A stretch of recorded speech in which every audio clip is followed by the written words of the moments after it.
All right, we're going to go ahead and get started tonight. I appreciate everybody taking the time to come down here for this town hall. My name is John King. I'm the mayor here in Pleasant Hill. What this town hall is about is we have 4 issues that are going to be on this ballot. And we know a lot of people have questions about what those things are, the decision making, how we go into it. And I wanted to kind of touch on a couple things to get us started is, a lot of people ask, how are decisions made at the city level? And, we have a community of 9,000 people.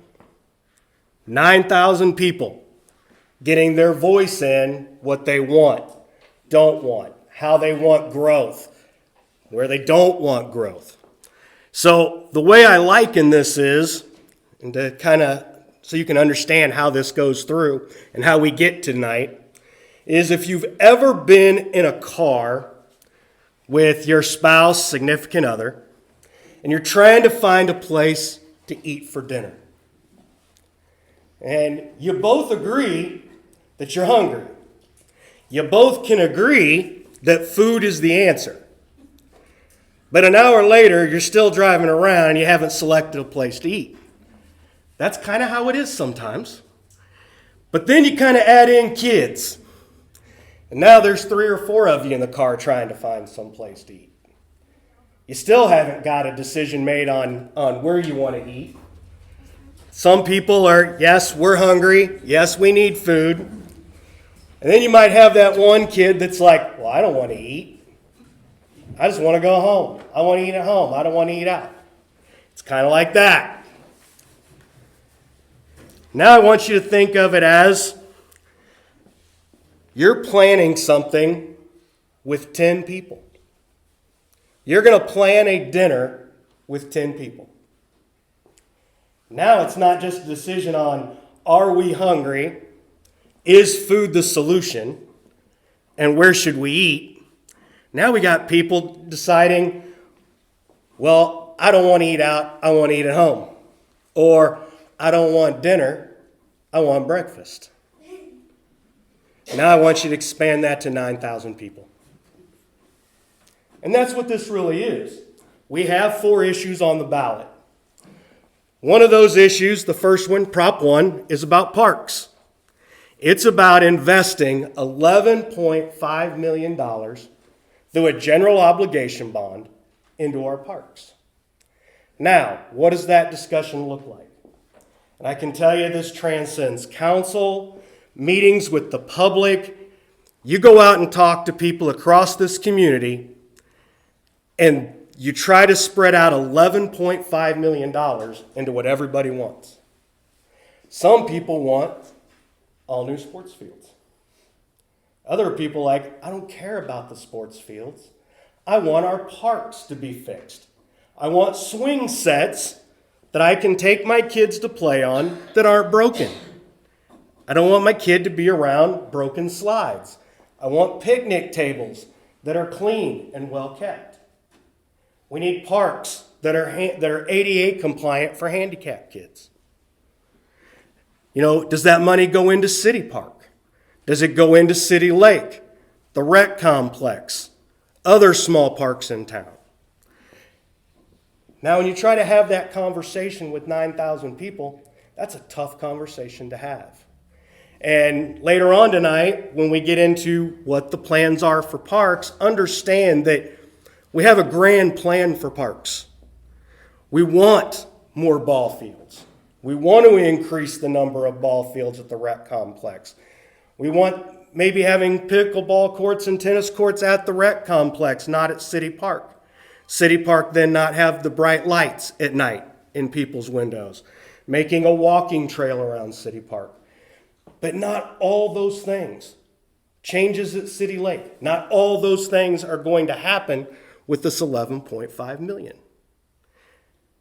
And when you talk to the parks director and we have those conversations, you'll see it's a plan about repairing what we have, getting ADA accessible equipment for kids, making some improvements to the complex for sports, but it's all driving towards bigger things. But it has to start somewhere. Now, the second part of that, question 2, is police and puppies. And our police station is an 84-year-old building that wasn't designed to be a police station. It was a water treatment facility. The offer will be, if you'd like to go take a tour of the basement of the police station, it's kind of scary. It could be on a haunted tour. It leaks water, and it's really cut up. It's not a great building. What we found out was if we come in and completely remodel that building, that would cost us $17 million.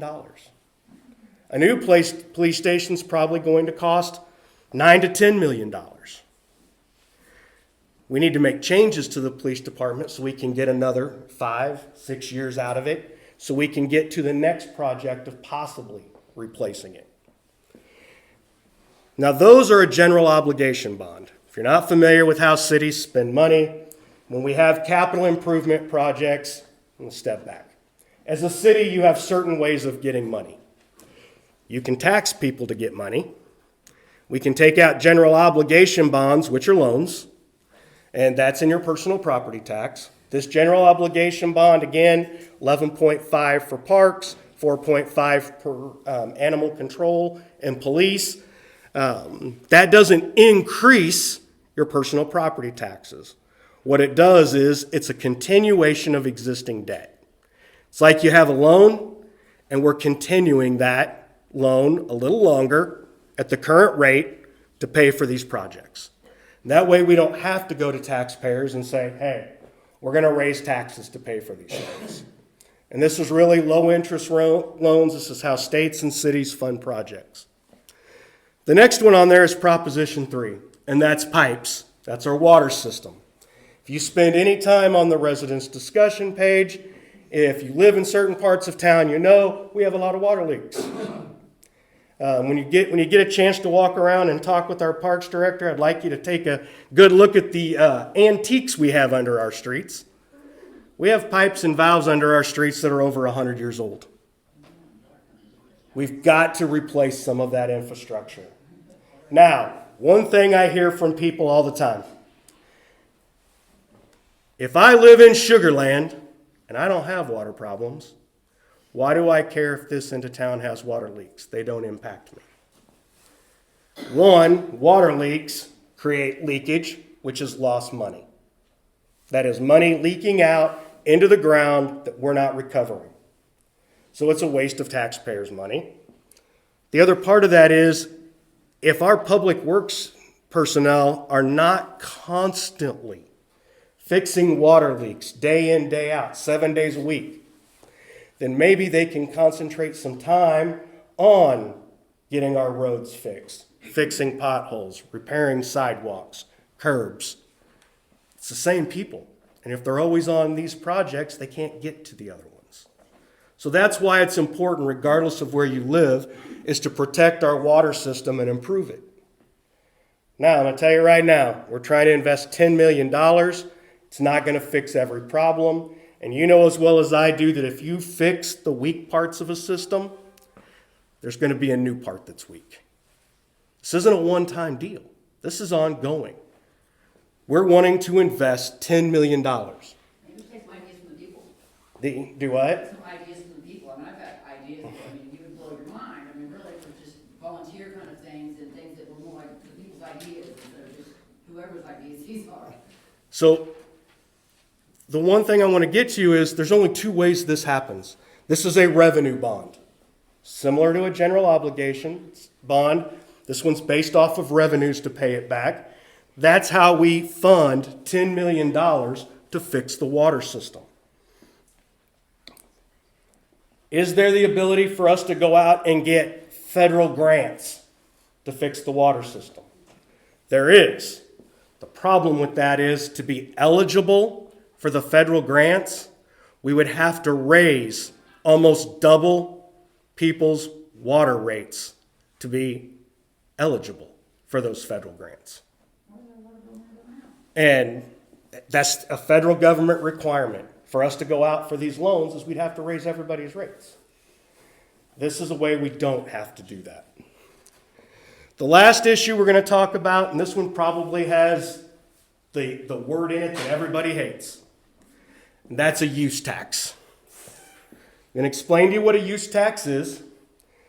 So in 2018, the U.S. Supreme Court in South Dakota versus Wayfair determined that states, counties, and local communities could charge tax for out-of-state vendors selling products in this community online. Now, that use tax isn't adding to the tax you're paying right now if you go to Price Chopper, if you go to Dollar General. That's the sales tax. Use tax is different. Use tax is for internet purchases. Now that use tax is 2.75%. $2.75 for every $100 you spend. That is what the use tax would be. It's based off our current city sales tax, which is 2.75%. Then when people buy things online, so right now if you go on Amazon and you spend money, you are paying state sales tax and you are paying county sales tax. You're not paying the local sales tax. This is what this does. So if you're buying on Amazon, you would pay 2.75%. So it's kind of frightening when you start looking at it. My family, we spent $5,000 last year on Amazon. That means we would have, if we had this use tax, we would have paid $137.50 in tax for all of that. That's what it would have equaled. All these Amazon trucks, UPS trucks, FedEx trucks in our community delivering all of these online products are inflicting damage on our roadways. And we have no way of recouping that without this use tax. So again, can't say it enough. It's not a new tax. What the federal government, what the Supreme Court said is, you can collect the tax that your voters approved for your community through online sales if the voters say yes again. That's what it's telling you. So again, this isn't a tax. It's not going to add to what you're going here in town and buying something. The use tax doesn't add to that. It is for out-of-state online taxes. And that's what it is. Now, I am certain many of you have questions about the individual things. So here in a minute, we're going to open it up, and what we're going to ask is if you have questions about the police and animal control, what they want to do with their $4.5 million. Chief is over here. He will answer those questions. He will be able to show you the plans we have for the things we want to do with that money. Jake back here is our parks director. He will be happy to show you what our plans are, speak to you about our parks programs, explain to you what we want to invest that $11.5 million into. Tony back here with the antiques on the floor. If you want to see what your water system looks like in some parts of town, he will answer the questions you have for the question number 3. And then Shelby over here, she has the Prop 4 use tax. If you have questions about that, she'll be able to answer those questions for you. I will be walking around if you have questions for me. And where I kind of want to end this and kind of let you break off to who you want to talk to and ask questions of is this is a huge ask of taxpayers. We have 4 questions on the ballot. We're asking you as voters to trust us with your money. That's a huge ask. I understand. Government is not at the highest preface with taxpayers. at every level. And we understand that. So I want to take a couple of minutes to share with you where we're at today compared to where we were a couple years ago. These are not new problems. These problems could have been addressed, well, with a general obligation bond. Yes, we were waiting for one to expire to extend it. But these things have timing. And one of the things that I said very early on we start having these discussions is people have to trust that their money is going to be spent on these things. Now, the revenue bond, the way it's set up, can only go for public works. The general obligation bond that we're attaching have to be spent in certain areas. And with a city budget, it's not about we get $11 million to spend. Money that comes in through water system revenues has to be spent in water and wastewater. When we have park revenues, park revenue streams have to be in parks. Some things have to be towards safety. Some things have to be towards parks, public works, and there are some general revenue things.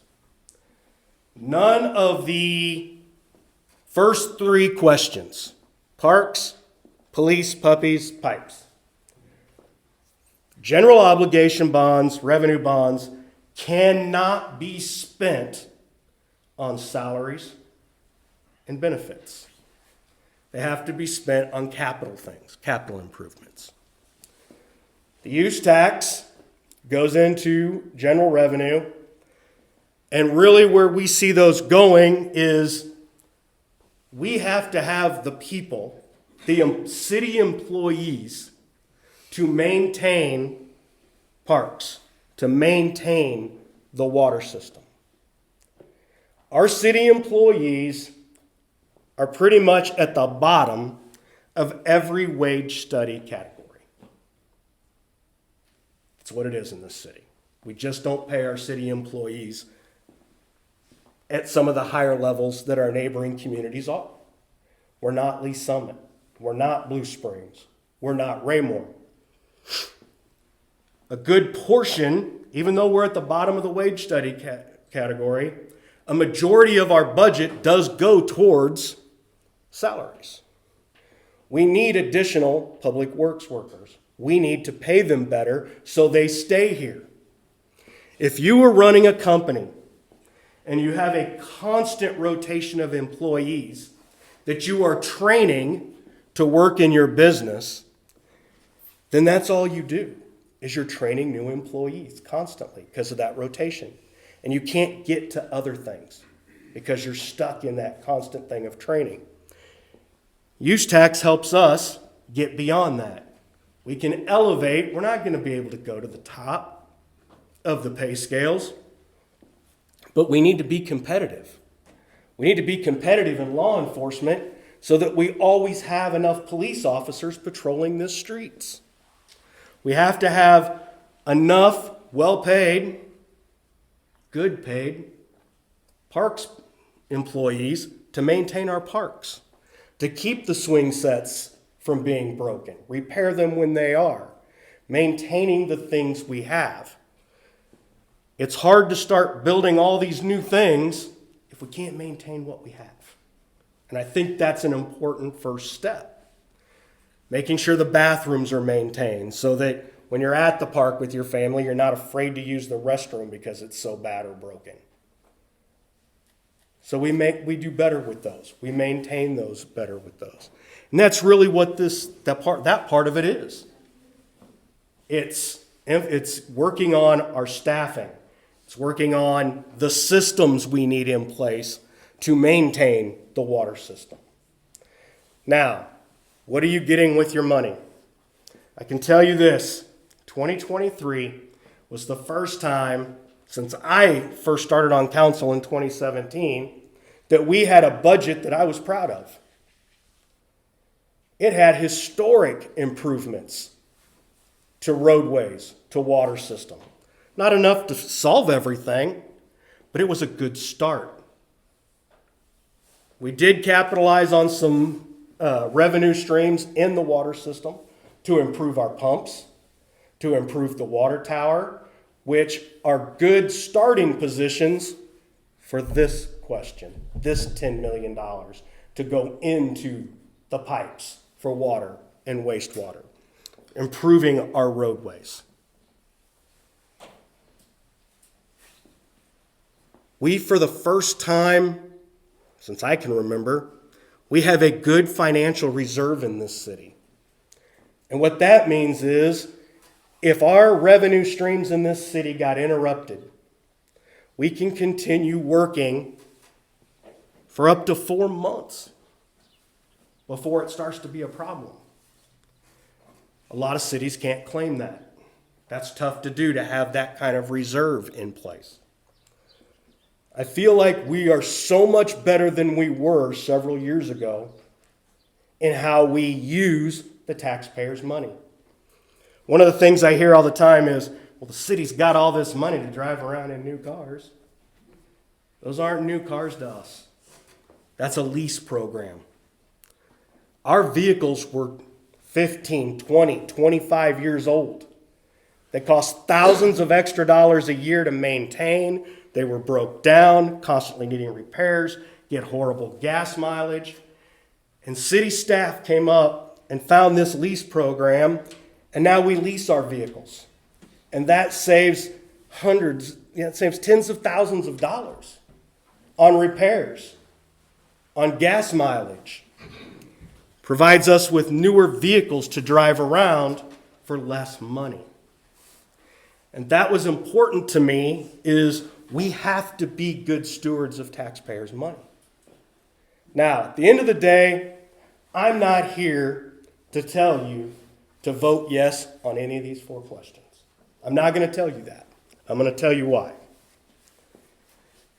Because as a voter, whether it's you, me, anybody in this room, that's a decision we have to make. That's a personal decision.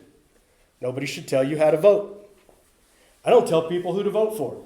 People call me, hey, in this race over here, I don't know these people, who should I vote for? Well, this is what this person stands for. This is what this person stands for. Whichever of those is most like you is what you should vote for. You may feel as a citizen that water is the most important thing. And I'm going to vote yes on water, but I'm not going to vote yes on parks because I don't think parks are important. I just ask you to do this. Think globally. Parks, our water system, our schools, our police, our animal control, our fire department in this community. Those are all quality of life issues. And if you want any kind of economic development in this community, they have to see a quality of life. And that equates to parks. That equates to police, good schools, good streets. When they drive into town, what do they see? And that's really what I'm just asking of the voters, is to ask yourself, do you think we need better parks? Do we need to improve our parks? If you do, then a yes vote means we spend $11.5 million to improve those. If you think our water system needs improvement and, spending $10 million in revenue bonds is a lot better than doubling our water bills, and won't achieve that, by the way, that $10 million. Those are questions you have to ask yourself. Are these things I want for this community? So as you go around today, again, I hope you visit with everybody. Please ask those questions.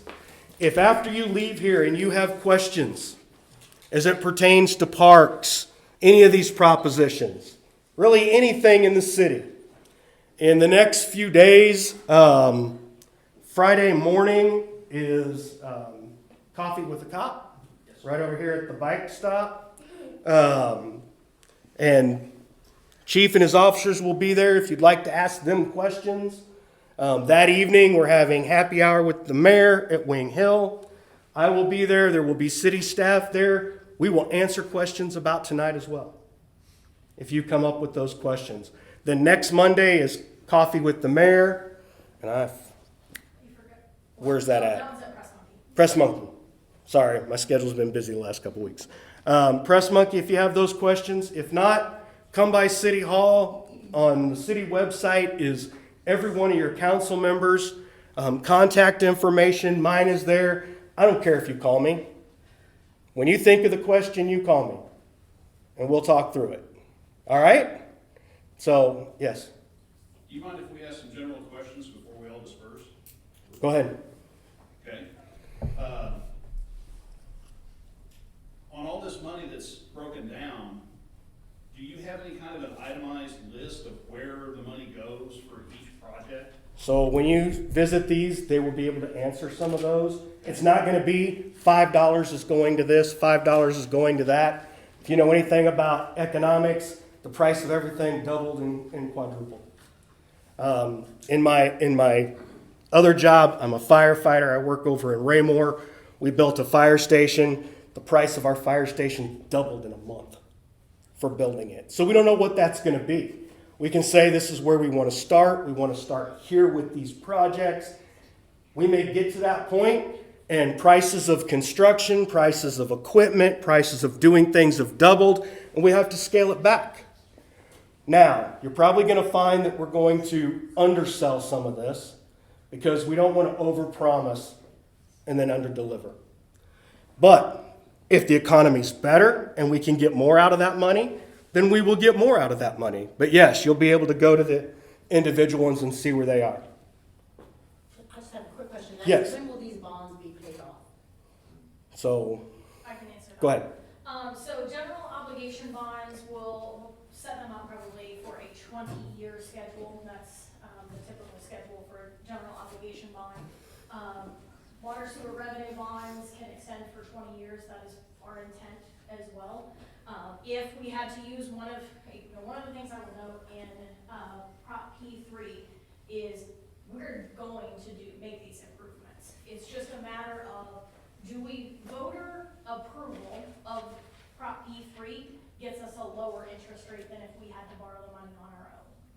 And so, ultimately, if we did one of the other ones and we didn't have that voter approval, those can extend for 30 years, but it comes at about 3% higher interest rate.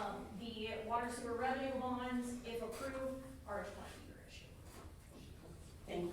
Thank you. Go ahead, John.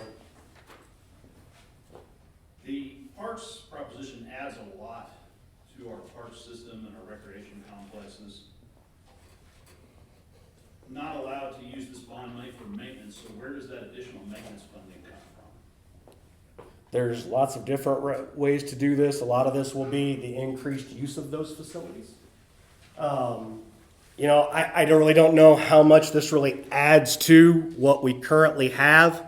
I said that, a big part of this is a use tax, being able to maintain these things. But a good portion of what this money is going to is fixing what we have. And that is working on maintaining it. So again, good question for parks. I don't know that what you put online really shows that you're going to repair what we already have, more so than replace, because you're talking about taking out tennis courts and a basketball court at City Park, moving that to Rec Complex, which means you're building new, you're not Right. repairing. You're talking about pickleball courts, you're talking about adding fields, you're talking about adding 2 football fields, or moving one and adding a second, which is really just like creating 2 new ones, so that you have the original space to use if you need a third one. So if you're really talking about replacing and repairing, or repairing versus replacing, wouldn't you repair the tennis courts you already have, repair the basketball court you already have, repair the football field you already have, and only build one, and maybe build the third one when you need it, instead of moving? And when I started, I said, some of these are longer range projects we're looking at. We don't know where we'll be with those. But you have to understand, this wasn't really us sitting down and we want to do these things. A lot of these came from the comprehensive plans, other public meetings we've had in the previous years. And one of the things that we've heard a lot from people is, absolutely, they don't like the lights from the tennis courts being there. The tennis courts are in horrible condition. There may be chances to do other projects with other political subdivisions to offset some of those costs. So there are people that want those things to happen as well. Like I said, we're not going to make everybody happy. We're not. And when I talk about spending money to fix things at City Park, which as mayor, I'm very proactive on, we need to fix those things. But you can also have a city council member, or you can have members of the public are like, absolutely, I don't want my money spent there. I want my money spent at Rec Park. This plan, the way it's set up, is very global to try to reach all those people because we're trying to make 9,000 people happy. And it's not about just one or two people. It's about getting what people in this community want. And once these things have been approved, if they get approved, there'll probably be more public meetings like this to see where people lie on them. Like I said, it's not just city council. We hear this. I talk to people every day are calling me and like, why are you spending any money at City Park? All the money should be spent at Rec Park. We talk to people who are like, why are you spending money at Rec Park? Those people pay to play sports. We need these things fixed. It really is a tussle, and it's trying to balance that. So no, I don't believe we have all the right answers right here tonight.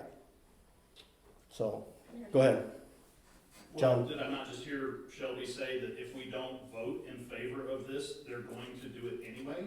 Nobody said that. I said on pipes, we will make the improvements, it's just, like, we know that there are improvements that are needed in the water and sewer system. And there are multiple ways in which we can do it. Obviously, we can't issue water and sewer revenue bonds without a vote of the people. But we can issue what's called a lease purchase agreement, in which we can borrow money at a higher interest rate and still that it's repaid through user fees. We have that ability within water sewer. We don't have that ability with parks and police. Okay. Right. And that's the thing is, we're talking about, we're trying to put a proposal out there, the best use of taxpayers' money. At the end of the day, if the water thing fails, it's not like the city can say, hey, the water thing failed, we're not going to fix anything until we can put this up. It's not going to be. We'll have to do something. And it's the different types of loans. It's, at that point, do we have to raise water rates to make those repairs? Raising water rates is not going to make that number. What was the number that the Water Association said we'd have to be for? To be eligible for federal grants? Yeah. Water and sewer bills combined would have to be $300 per month. And that gets us $3 million. This is 10. That's why we're asking for this. Trying to do what's best. Yes? And I know this isn't gonna make a difference, but for my money, I would have rather spent $11 million on the police department and the $4 million on the, parks, because somebody's gotta control these parks and everything too, because you get more people coming in, oh look, they got nice parks here, let's go.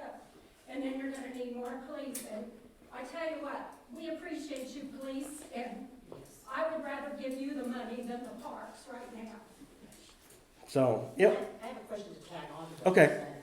So if we can answer both of them. And my question is that we said that we were gonna spend the money to repair the police station so that it would last another 5 or 6 years. Because it was gonna be $11 million to build a new police station. But we said this bond isn't gonna be paid off for at least 20 years. So when we need a new police station in 5 or 6 years and we've spent all this money just repairing this one to hold on, where are we gonna get the money to build a new police station? There are other grant opportunities out there that we're going to have to take advantage of. And those are things we continue to work on all the time. Like I said, I would love to be able to spend the money in this community and we looked at what it would be to repair the parks add to the parks, do the things that the community has asked us for in the parks. I would love to be able to do that.